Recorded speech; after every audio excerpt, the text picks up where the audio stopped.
ibon, magandang buhay sa inyo. Gagawa ako ng paborito ng aking mga ibon. Dito muna tayo sa healthy na pagkain. Di muna tayo magbibigay sa kanila ng seeds. Tara, samahan nyo akong gumawa ng soft food para sa kanila.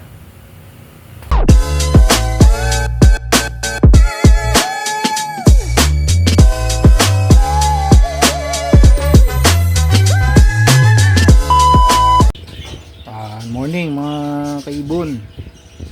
Ito gagawa nga pala tayo ng ng soft food para sa ating mga alagang ibon. Ito yung mga ingredients na gagawin natin para makagawa tayo ng soft food para sa kanila. Nandito ang carrots, kalabasa, pechay at yung malunggay. Yan, mga healthy mga gulay para sa kanila. Yan. Ako pagka magbigay niyan, once a week lang. Depende kung may konting budget na pambili, yan, pwede natin sa kanila gawin yan. Yan. Tapos pala meron palang kulang pa pala yan. Kailangan pa natin ng nilagang itlog. Kailangan natin yan. Mga ingredients, mga kaibon. Madali lang gawin yan. Tsaka isang food processor. Food processor. Panggiling para sa kanila. Mamaya ipapakita ko kung paano ko gawin yan. Hiwa-hiwain ko muna para magkasya sa food processor. Magiling. Ito na nga mga kaibon, babalaran natin yung mga ingredients na gagawin natin soft food para sa kanila. Yan. Tapos hihiwain natin sila sa maliliit na sizes para magkasya sa food processor natin.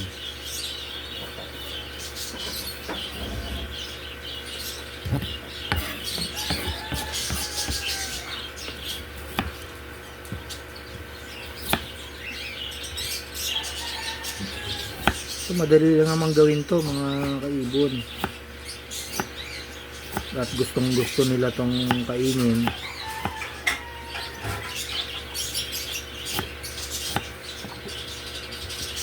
Yan, lagyan natin tong carrots. Yan, ganito lang naman ang gawa niyan .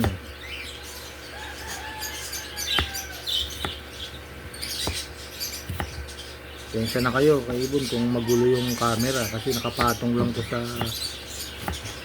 maliit na mesa.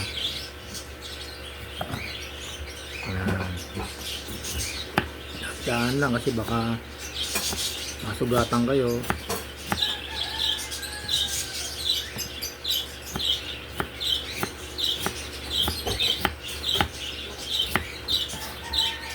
Sama-sama nyo lang yan. Ito naman kalabasa. Tatantyahin nyo lang kung gaano karami yung gagawin nyo. Depende sa mga alaga nyong mga ibon kung ilang piraso. Ako kasi marami.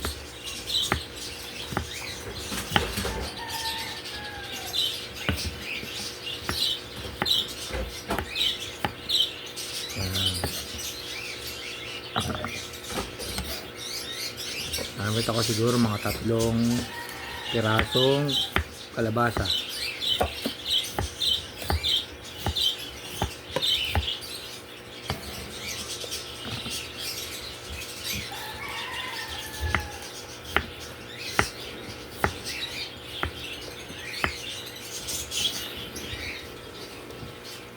Tapos maglagay tayo ng pechay.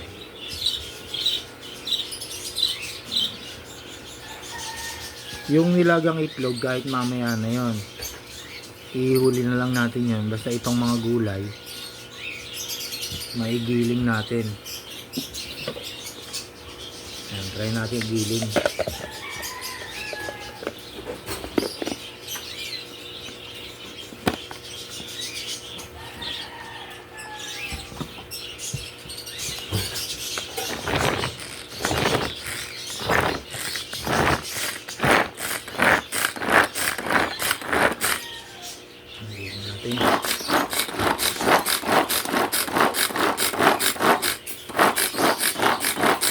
Yan, kung mapapansin nyo, durog na durog na.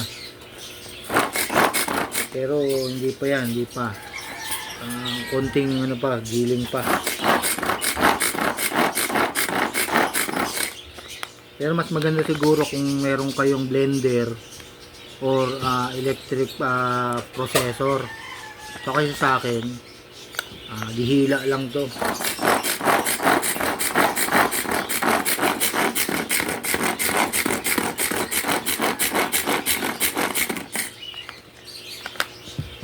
Check natin kung tama na ba yung texture. Ayun, pwede na. Ayan. Ayan, ganyan kaibon. Ayan, saktong-sakto na sa kanila yan. Tapos, saka tayo maglalagay ng malunggay. Gigiling din natin. Tatanggalin natin yung pinakatangkay niya.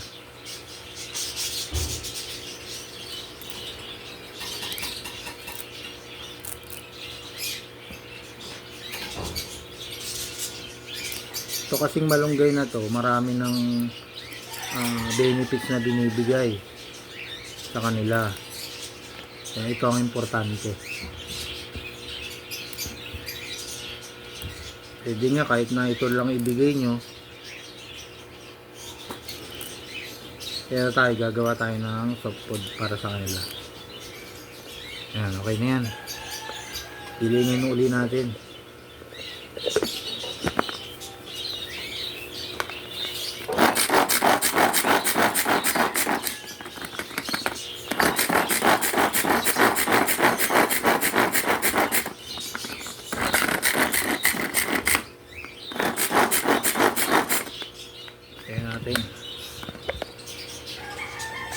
Ayan, pwede na.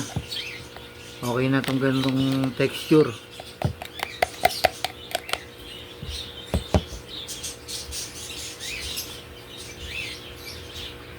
Mga kaibon, ayan, nabalatan na natin yung itlog ng nilaga. Ngayon, gigilayin na natin siya. Ito yung kaninang giniling natin, yung mga gulay. Ayan, tamang-tama yung texture na maliliit. Ngayon, sasamahan lang natin siya ng 2 kutsara.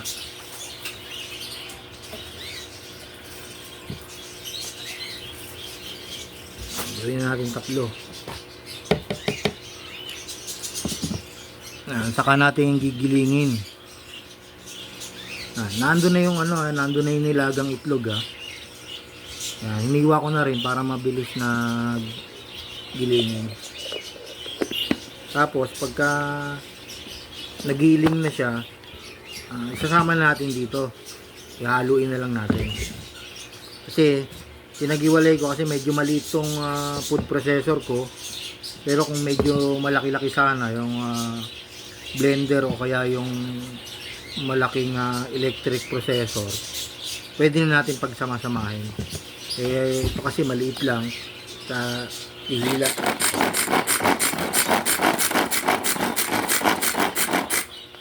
Mekos-mekos lang natin ito, mga kaibon. Ayan, pwede na siguro to. Ayun, pwede na. So, ihalo na natin.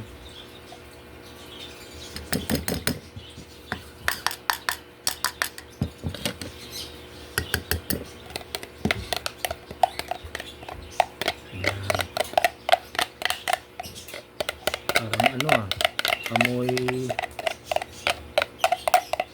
palaman yung egg mayo, amoy egg mayo. Kaya pala gusto nila mamaya papakita ko sa inyo, lalagay ko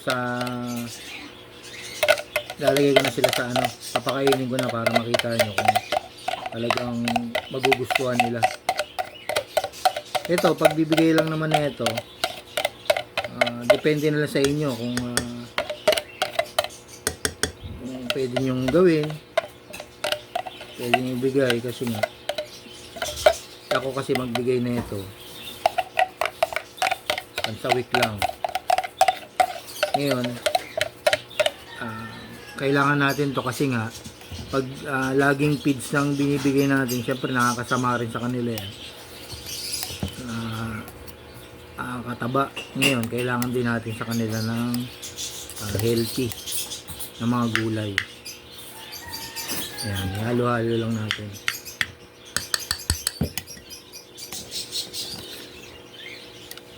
Ayan, dali lang naman gawin to. Saka itong nagastos ko, yung carrots, 10 piso, kalabasa, makakabili kayo ng 10 piso rin, marami na rin yun. Ako kasi binili ko, so ganito karami, 20 pesos. Kaya susunod ko pa to, bibigay. Tapos itong malunggay, 10. O bali ang 20 na sa carrots, kalabasa. Sa pechay, 10 piso rin. Tapos yung nilagang itlog, 10 piso. Bali 40 na.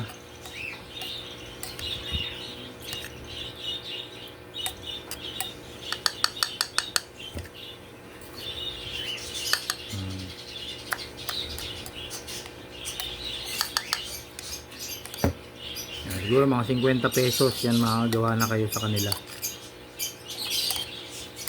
Budget lang naman eh. Okay na. Ganda ng texture oh. Ngayon papakita ko mamaya. Kakainin na nila to. Ito na kay Ibon, nagbigay na pala tayo. Nilagay na natin sa kanilang patukaan. Yan.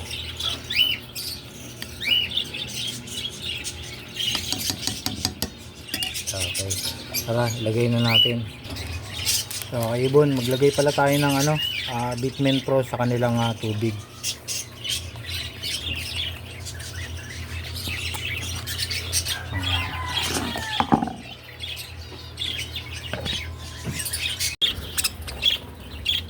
Yan na kay Ibon. Yan, kinakain na nila. Kita nyo, gustong gusto nila. Yun nga mga kaibon, gustong gusto nga nila yung ginawa nating soft food.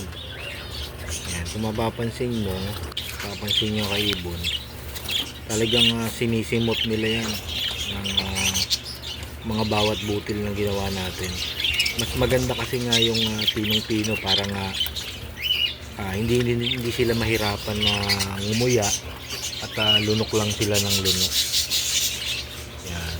Yung binigay nating soft food sa kanila, once a week lang ako magbigay niyan kasi nga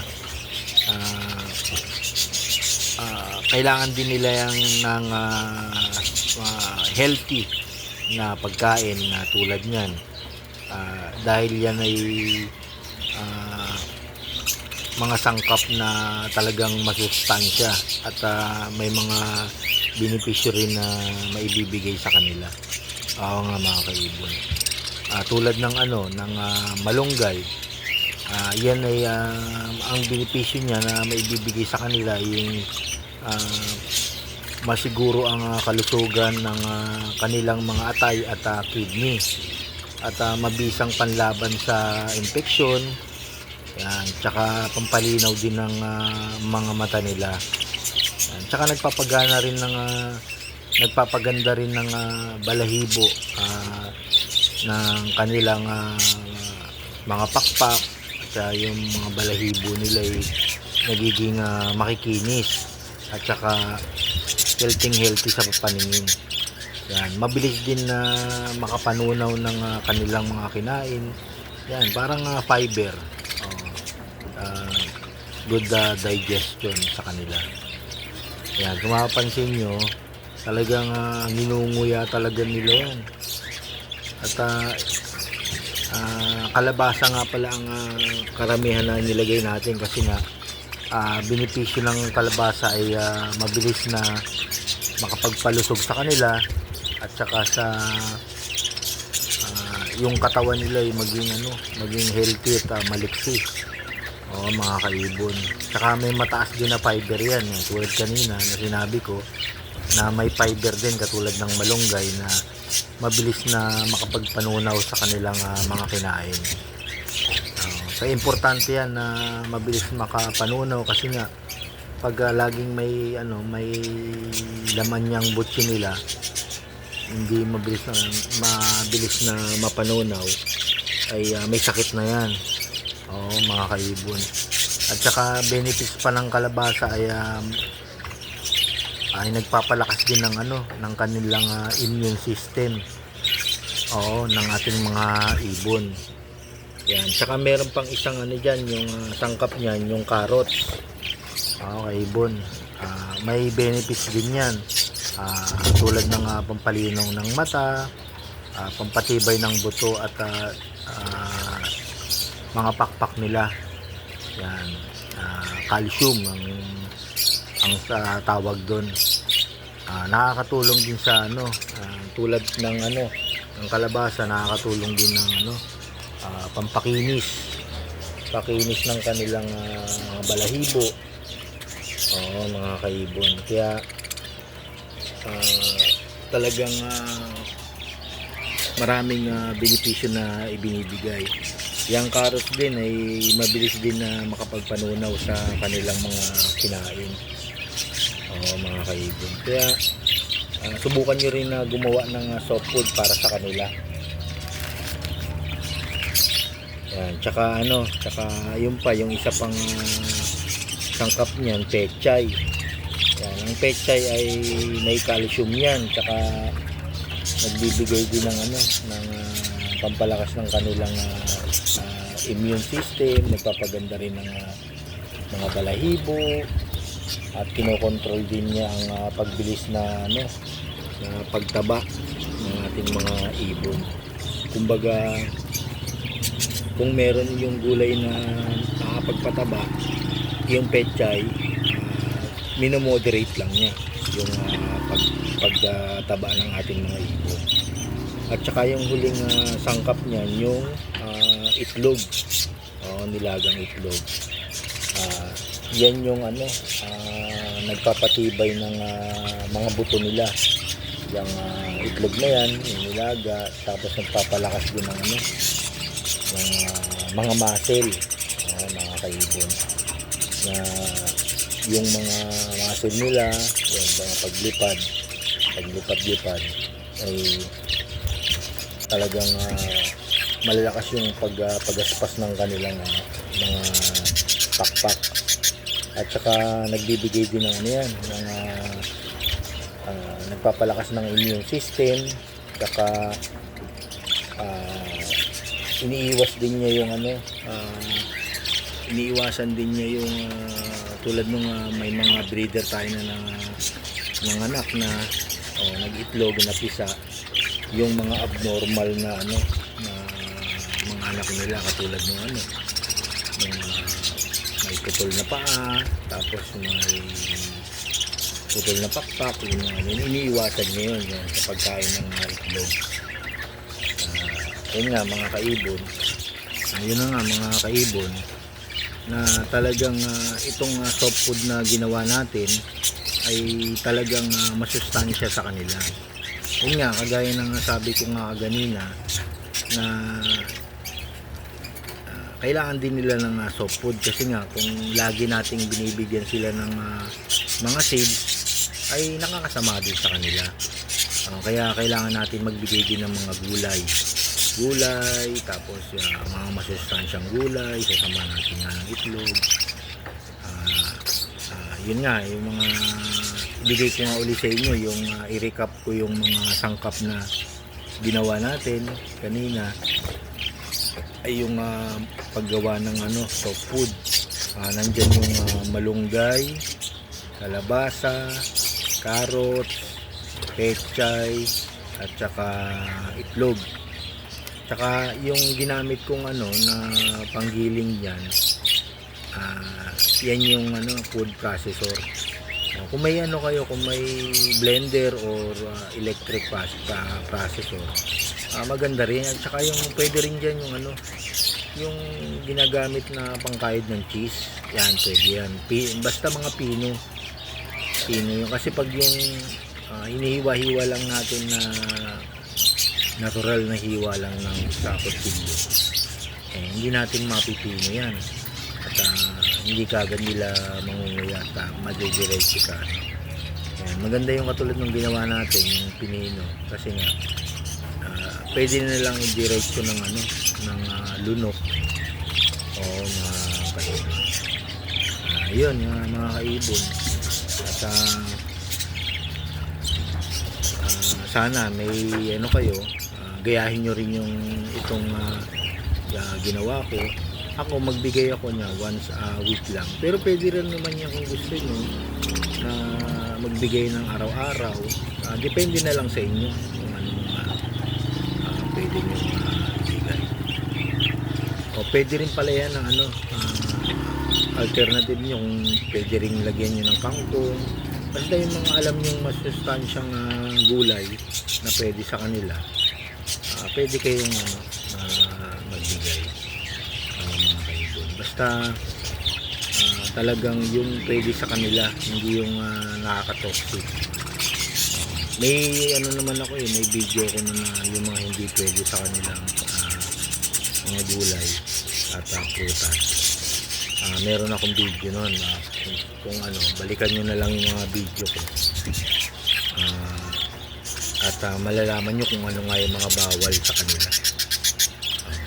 Yun nga kaibon, shoutout muna tayo sa ating mga masusugid na supporters tsaka subscriber at laging nanonood sa ating mga video.